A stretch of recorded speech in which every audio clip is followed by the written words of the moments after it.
দর্শক, ডাকসু নির্বাচনের গণসংযোগের খবর নিয়ে আমাদের সঙ্গে যুক্ত হচ্ছেন সহকর্মী সাজিদ সরকার। সাজিদ, নিশ্চয়ই শুনতে পাচ্ছেন আমাকে। আগের সংবাদ সংযোগগুলো তো আপনার কাছ থেকে প্রচার প্রচারণার তথ্য জানার চেষ্টা করছিলাম।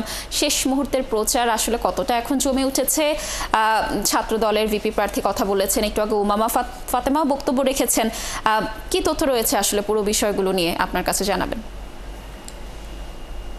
লাবণী, আজকের প্রচারণা বিশেষ করে হলমুখী, কেননা আজকে সরকারি ছুটি, যে কারণে প্রত্যেক প্রার্থী তারা হলগুলোতে গিয়ে প্রচারণা করছেন এবং সেটি কিন্তু আমরা দেখছি যে ঠিক 11টার পর থেকে শুরু করেছেন।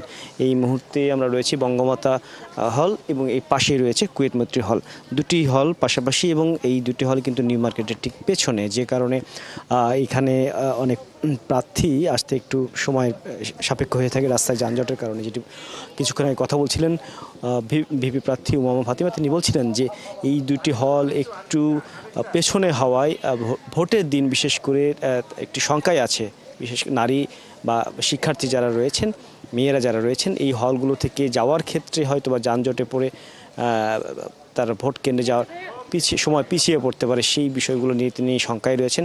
কেননা এই দুটি হলের আশপাশে কোনো ভোট কেন্দ্র বা বুথ নেই, যার ফলে এই শঙ্কা তিনি জানিয়েছেন। এবং আমরা দেখছি যে তিনি হলের ভেতরে প্রবেশ করেছেন। অর্থাৎ যারাই আজকে প্রচারণা করছেন একেবারেই হলমুখী প্রচারণা সকাল থেকে, অর্থাৎ ঠিক 11টার পর থেকে আমরা দেখছি। কিছুক্ষণ আগে মহসিন হলে ছাত্রদল প্রার্থী আবিদুল ইসলাম আবিদ তিনিও কিন্তু প্রচারণা করেছেন। একইভাবে প্রত্যেকেই হলে গিয়ে কিন্তু প্রচারণা করছেন। আর যেহেতু সময় রয়েছে মাত্র 2 দিন, আর প্রচারণার সময় মাত্র রয়েছে 1 দিন, অর্থাৎ কালকে রাত পর্যন্ত এই প্রচারণার শেষ সময়। লাবণী।